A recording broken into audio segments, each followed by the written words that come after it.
की कड़ी में आप सभी का स्वागत है। बहुविकल्पीय प्रश्नों की श्रृंखला में इस श्रृंखला में आज हम बात करेंगे अनुशासन की परिभाषा, उसका पर्पज और टूल ऑफ मेंटेनिंग डिसिप्लिन के बारे में हम बात करेंगे। परीक्षोपयोगी कुछ बहुविकल्पीय प्रश्नों को हमने लिया है, इन्हें आप देख सकते हैं। आवश्यक नहीं है कि यही प्रश्न आपकी परीक्षा में पूछे जाएं, लेकिन इस तरह से इससे जुड़े हुए या इसके आसपास के ही प्रश्न आपसे पूछे जाएंगे, तो उस दृष्टि से आप तैयार करें ताकि आपका डिसिप्लिन के बारे में ज्ञानवर्धन भी हो और परीक्षा की तैयारी भी हो सके। तो चलिए शुरू करते हैं। सेनाओं में अनुशासन का क्या अर्थ है, ये हमारा पहला प्रश्न है। सेना में अनुशासन का अर्थ है नियमों का कड़ाई से पालन किया जाए। जो भी नियम सेना के लिए तय हैं उनका कड़ाई से अनुपालन ही सेना में अनुशासन कहलाता है। ये हमारा पहला प्रश्न हुआ। दूसरा प्रश्न ये है कि रक्षा में अनुशासन का मुख्य उद्देश्य क्या है।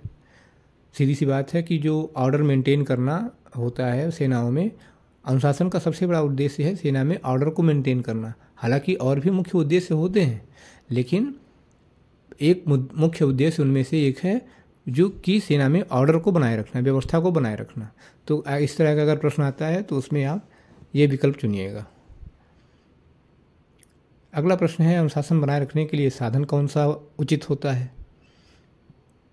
सेना में अनुशासन बनाए रखने के लिए सबसे उचित साधन है लगातार सैन्य प्रशिक्षण होते रहना। सैन्य प्रशिक्षण से अनुशासन बनाए रखा जा सकता है, इसमें संदेह नहीं है। अगला प्रश्न है सैन्य संदर्भ में अनुशासन की प्राथमिक परिभाषा क्या है। यहाँ प्राथमिक लिखने का उद्देश्य केवल इतना है कि जो लोग रक्षा अध्ययन पढ़ते हैं उनके लिए तो एक अलग दृष्टिकोण हो जाता है अनुशासन के मामले में, लेकिन जो सामान्य व्यक्ति है उससे अगर पूछा जाए या वो जानना चाह रहा है या वो ये वीडियो देख रहा हो तो उसके लिए सैन्य संदर्भ में अनुशासन की प्राथमिक परिभाषा क्या हो सकती है, उस दृष्टि से उसका उत्तर केवल इतना होगा कि आत्मनियंत्रण और नियमों का पालन ही सेना में अनुशासन की प्राथमिक परिभाषा है सामान्य दृष्टिकोण से।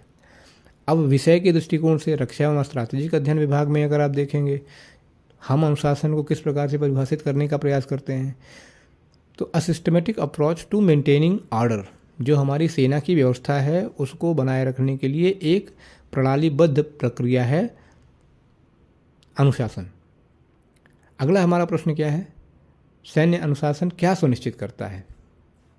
यदि सेना अनुशासित है तो उस कमान में संगठन रहेगा, यदि अनुशासित नहीं है तो कमान बिखर जाएगी और सेना युद्ध को हार जाएगी या कोई प्रभावी सैन्य क्रिया नहीं कर पाएगी। तो सैन्य अनुशासन का क्या सुनिश्चित करेगा, संगठित कमान और प्रभावी संचालन। अगला हमारा प्रश्न है सशस्त्र बलों में अनुशासन का मुख्य उद्देश्य क्या है। मैंने आपसे पहले भी कहा था कि अनुशासन का मुख्य उद्देश्य केवल व्यवस्था सुनिश्चित करना नहीं और भी हैं। तो ये दो तत्व और हमारे पास है, कुशलता और वफादारी भी सुनिश्चित करना। तो अगर इस तरह के प्रश्न आते हैं, इन तीनों में से कोई एक विकल्प भी आता है तो आप ध्यान से उन तीनों में से उस एक विकल्प को चुनिएगा। यदि तीनों आ रहे हैं तो तीनों को विकल्प चुनेंगे। अगला हमारा प्रश्न है कि निम्नलिखित में से कौन सा सैन्य अनुशासन का उद्देश्य नहीं है। कभी कभी प्रश्न ऐसे पूछे जाते हैं जिसमें सामान्य रूप से हमने प्रश्नों को पढ़ा होता है, लेकिन ये जो नहीं है लिखा हुआ है इसे ध्यान नहीं देते। उस चक्कर में हमारा सही प्रश्न जो हमें आ रहा था उसका उत्तर गलत हो जाता है। तो प्रश्न को ध्यान से पढ़िएगा कि निम्नलिखित में से कौन सा सैन्य अनुशासन का उद्देश्य नहीं है। उसका उत्तर होगा आदेशों की अवहेलना को बढ़ावा देना कभी भी सैन्य अनुशासन का उद्देश्य नहीं होता है। अनुशासन का उद्देश्य क्या होता है कि आदेशों का पालन करना, पालन करवाना और पालन करना, ये सैन्य अनुशासन का उद्देश्य होता है। अच्छा, अनुशासन का योगदान किसमें होता है। अगर अनुशासन है तो सैन्य प्रशिक्षण में भी और उसके जो सैनिक है या सेना है पूरी, उसके प्रदर्शन में सुधार होता है लगातार। ये बहुत बड़ा महत्वपूर्ण योगदान होता है। अगला प्रश्न है सैन्य इकाइयों में अनुशासन बनाए रखने के लिए कौन सा उपकरण प्रभावी होता है। तो अनुशासन बनाए रखने के लिए एक clear cut chain of command होनी चाहिए, स्पष्ट कमांड श्रृंखला। अर्थात यदि एक टुकड़ी का एक सिपाही, एक जवान आदेश का पालन करना चाहता है तो उसे 10 लोग ऑर्डर देने वाले नहीं हैं। उसके लिए एक क्लियर कट चेन बनी हुई है कि उस सिपाही को पर्टिकुलर उसके टुकड़ी का अधिकारी ही उसे आदेश देने आएगा या कोई टास्क देने आएगा।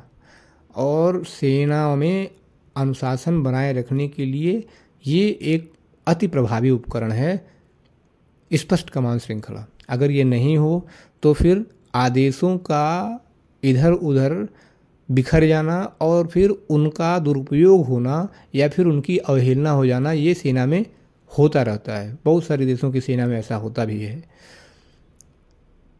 हम इस पे आगे बात करेंगे। अगला हमारा प्रश्न है, अनुशासन लागू करने में नेतृत्व की क्या भूमिका होती है? अनुशासन लागू करने में नेतृत्व की भूमिका निरंतर मार्गदर्शक की होती है और निरंतर सुधार प्रदान करने की भूमिका होती है। जो नेतृत्व होता है वो अपने अनुभवों से जो है अनुशासन लागू करने में अपनी भूमिका निभाता है। अपने अनुभवों से जो सेना की टुकड़ी है या पूरी सेना है उसमें सुधार प्रदान करता है। अगला हमारा प्रश्न है, अनुशासन बनाए रखने में कौन सा कारक महत्वपूर्ण होता है? सख्त प्रोटोकॉल और प्रक्रियाओं का एकदम कड़ाई से पालन करना अनुशासन बनाए रखने के लिए बहुत महत्वपूर्ण कारक होता है। यदि यह न हो तो प्रायः अनुशासन की अवहेलना होती रहेगी। सैन्य संचालन में अनुशासन नैतिक निर्णय लेने में कैसे सहायता करता है? यदि अनुशासन न हो तो कई बार सेनाध्यक्ष नैतिक निर्णय लेने में अक्षम हो जाते हैं और पाकिस्तान के सेनाध्यक्षों ने कई बार नैतिक निर्णय लेने में अक्षमता दिखाई है। उसके पीछे कारण यही है कि उनके जीवन में अनुशासन नहीं था। ऐसे बहुत सारे देश हैं, ऐसे बहुत सारे उदाहरण हैं। तो सैन्य संचालन में अनुशासन नैतिक निर्णय लेने में कैसे सहायता करता है? तो अगर आप अनुशासित हैं, आप सेनाध्यक्ष हैं या सैन्य अधिकारी हैं, तो कानून और नैतिक सिद्धांतों का पालन सुनिश्चित करके आपको अनुशासन जो है नैतिक निर्णय लेने में सहायता करेगा। तो ये इसका उत्तर होगा। आप ध्यान रखिएगा परीक्षा में उत्तर टिक करते समय। अगला हमारा प्रश्न है, मनोवैज्ञानिक प्रशिक्षण अनुशासन को कैसे मजबूत करता है? मानसिक मजबूती और ध्यान केंद्रित करके जो मनोवैज्ञानिक प्रशिक्षण या साइकोलॉजिकल ट्रेनिंग है वो अनुशासन को मजबूत करती है। अगला हमारा प्रश्न है, नैतिक नेतृत्व अनुशासन को कैसे मजबूत करता है? Ethical leadership contributes to discipline by encourage करता है क्या? लॉयल्टी और अकाउंटेबिलिटी को। एथिकल लीडरशिप आपके अंदर या सेना के अंदर या जवान के अंदर या अपने से क्रम में बढ़ते क्रम में वो अपने से घटते क्रम में देखते हुए जाएं तो उनके अंदर एक लॉयल्टी और अकाउंटेबिलिटी को बढ़ाने का काम नैतिक नेतृत्व करता है, जिससे उनके अंदर अनुशासन मजबूत होता है। अगला हमारा प्रश्न है, अनुशासन की ऐतिहासिक उत्पत्ति का संबंध किससे है? तो सैन्य संरचनाओं और आदेश प्रणाली का विकास, इससे जुड़ी हुई है अनुशासन की ऐतिहासिक उत्पत्ति। हालांकि इसके और भी तरीके से इसका उत्तर दिया जा सकता है, लेकिन ये एक कह सकते हैं कि आपको परिचय मिल रहा है। तो इस तरह से प्रश्न अगर बन के आता है तो अगर ऐसा विकल्प मिल गया तब तो ठीक है, यदि थोड़ा अलग भी होता है तो आप इसको समझ करके आगे आप उत्तर इसका दे पाएंगे। प्राचीन सेनाओं में अनुशासन बनाए रखने का प्रमुख तरीका क्या था? ये हमारा अगला प्रश्न है और इसका उत्तर यही है, सख्त आदेश और दंड प्रणाली। अगर सख्त आदेश और दंड प्रणाली न होते तो उस समय अनुशासन का पालन बहुत कम लोग किया करते थे सेनाओं में। लेकिन इस सख्त आदेश और दंड प्रणाली के माध्यम से प्रायः कोई ऐसा नहीं मिलता था जो अनुशासन में नहीं रहता था। किस प्रसिद्ध सैन्य नेता ने अनुशासन को युद्ध रणनीति में सर्वोच्च प्राथमिकता दी थी? नेपोलियन बोनापार्ट का नाम आपने सुना है। उन्होंने अनुशासन को युद्ध रणनीति में सर्वोच्च प्राथमिकता दी थी। यद्यपि मनोबल को भी उन्होंने अपने युद्ध रणनीति में स्थान दिया था, लेकिन अनुशासन को सर्वोच्च प्राथमिकता दी थी। सैन्य अनुशासन को लागू करने के लिए कौन सा तत्व महत्वपूर्ण होता है? आदेशों का पालन और नियमों का प्रवर्तन, ये ध्यान रखिएगा। अनुशासनहीनता की स्थिति में सैन्य अधिकारी को क्या करना चाहिए? उचित दंड और सुधारात्मक कार्रवाई करना चाहिए। ये बहुत महत्वपूर्ण बात है। हम अगर दैनिक जीवन में भी देखें तो अनुशासनहीनता में भी हमें भी उचित दंड मिलता है और हमें एक बार सुधार करने का अवसर भी प्राप्त होता है।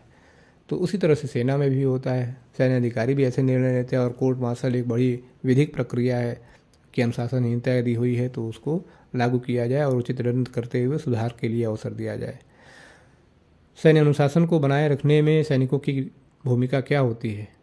ये एक अच्छा प्रश्न है। आदेशों का पालन और नैतिकता का प्रदर्शन उनकी भूमिका होती है। निम्नलिखित में से कौन सा अनुशासन का एक प्रकार नहीं है?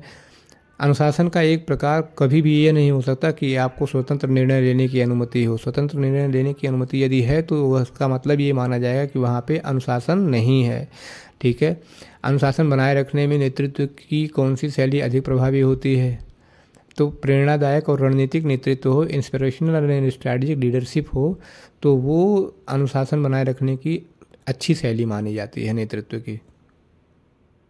अगला प्रश्न है, कौन सा कारक सैन्य नेतृत्व में अनुशासन को कमजोर कर सकता है? आदेशों की अवहेलना यदि हो रही है या अनुचित व्यवहार हो रहा है तो सैन्य नेतृत्व में वह अनुशासन को कमजोर करेगा और उसका दुष्प्रभाव ये होगा कि सेना या टुकड़ी अपने निर्धारित लक्ष्य को प्राप्त नहीं कर पाएगी और युद्ध या संघर्ष को हार जाएगी। अनुशासन का निर्णय लेने की प्रक्रिया पर क्या प्रभाव पड़ता है? अनुशासन का निर्णय लेने की प्रक्रिया पर बड़ा महत्वपूर्ण प्रभाव पड़ता है। अनुशासन यदि है तो आपके अंदर आदेशों को समझने के लिए और आपकी रणनीतिक सोच में बहुत स्पष्टता आती है। यदि आपके अंदर अनुशासन नहीं है तो ये दोनों ही चीज़ें आपके अंदर नहीं आएंगी और इसका परिणाम आपकी टुकड़ी को भुगतना पड़ेगा या सेना को भुगतना पड़ेगा। अनुशासन का प्रभावी सैन्य संचालन में क्या योगदान होता है? प्रभावी सैन्य संचालन में अनुशासन का योगदान जो है यदि आपको देखना हो तो अभी जो भारत ने प्रतिकार की कार्रवाई की है उसमें आप देख सकते हैं पाकिस्तान के विरुद्ध निर्णय लेने में सटीकता होनी चाहिए और तीव्रता होनी चाहिए और यह तभी होगा जब आप एक अनुशासित सैन्य अधिकारी के रूप में कार्य कर रहे हों। अगला प्रश्न है, अनुशासन की कमी का सेना की कार्यक्षमता पर क्या प्रभाव पड़ता है? तो अनुशासन यदि नहीं है तो सामूहिक समन्वय और संरचना में गिरावट आएगी। तो ये विकल्प आप चुनेंगे।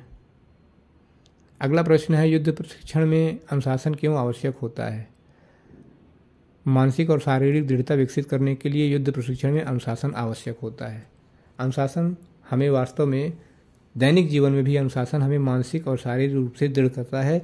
अगर आप परीक्षा की तैयारी कर रहे हैं और आपने अनुशासित होकर के अपनी तैयारी की है तो निश्चित रूप से आपका मनोबल ऊंचा रहेगा और आप परीक्षा में अपने पेपर को करने के लिए अच्छे से तैयारी करके जाएंगे और अच्छा प्रदर्शन भी करेंगे निस्संदेह।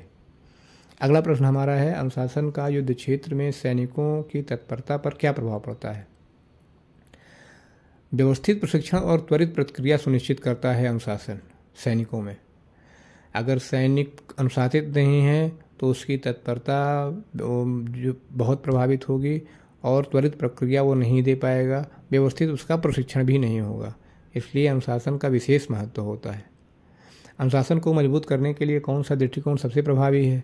कठोर प्रशिक्षण हो और नेतृत्व का लगातार मार्गदर्शन मिलता रहे, यही अनुशासन को मजबूत करने का सबसे प्रभावी दृष्टिकोण होता है। अनुशासन को बनाए रखने में कौन सा संगठनात्मक मॉडल अधिक प्रभावी होता है? अच्छा हाँ, ये बहुत महत्वपूर्ण प्रश्न है, इसको ध्यान रखिएगा। अनुशासन को बनाए रखने में कौन सा संगठनात्मक मॉडल अधिक प्रभावी होता है? उत्तर है केंद्रीकृत आदेश और स्पष्ट नियंत्रण। यदि केंद्रीकृत आदेश और स्पष्ट नियंत्रण मॉडल से हम अनुशासन को बनाए रखेंगे तो वो अनुशासन जल्दी बनेगा और उसका प्रभाव भी बहुत अच्छा होगा। अगला प्रश्न है, अनुशासन को मजबूत करने के लिए किस तरह की टेक्नोलॉजी का उपयोग किया जा सकता है? अब वर्तमान की टेक्नोलॉजीज़ को भी जो है यूज़ किया जा रहा है, लेकिन अगर एक विकल्प के रूप में ये आएगा कि डिजिटल निगरानी और सैन्य प्रशिक्षण सॉफ्टवेयर, तो उसे आप टिक कर सकते हैं। यद्यपि इसके और भी आंसर आएंगे, लेकिन सबसे सटीक आंसर यही होगा, डिजिटल निगरानी और सैन्य प्रशिक्षण के सॉफ्टवेयर। अनुशासन का भविष्य में के सैन्य अभियानों में क्या उपयोग होगा? अनुशासन का देख ही रहे हैं, उच्च सटीकता और सामरिक आदेश प्रणाली में इसका प्रयोग किया जाएगा। आज भी हो रहा है और भविष्य में और इसकी प्रिसीजन स्ट्राइकिंग बढ़ती जाएगी लगातार। तो ये पूरे अनुशासन से जुड़े हुए प्रश्न थे। और इन पे विचार करिएगा, इनको देखिए, समझिए और अपनी परीक्षा की अच्छे से तैयारी करिए। आपको परीक्षा के लिए शुभकामनाएं। हाँ, एक बात और है कि ये सारे प्रश्न देखने के बाद दोबारा से दोहरा करके देखिए ताकि इनका कॉन्सेप्ट क्लियर हो जाए। अगर आपको कोई कॉन्सेप्ट क्लियर नहीं होता है तो आप कमेंट बॉक्स में बताइएगा, हम उसे क्लियर करने का प्रयास करेंगे। बहुत बहुत धन्यवाद, आपने मुझे सुना। हमारे चैनल को लाइक करिए, सब्सक्राइब करिए, शेयर भी करिए। धन्यवाद।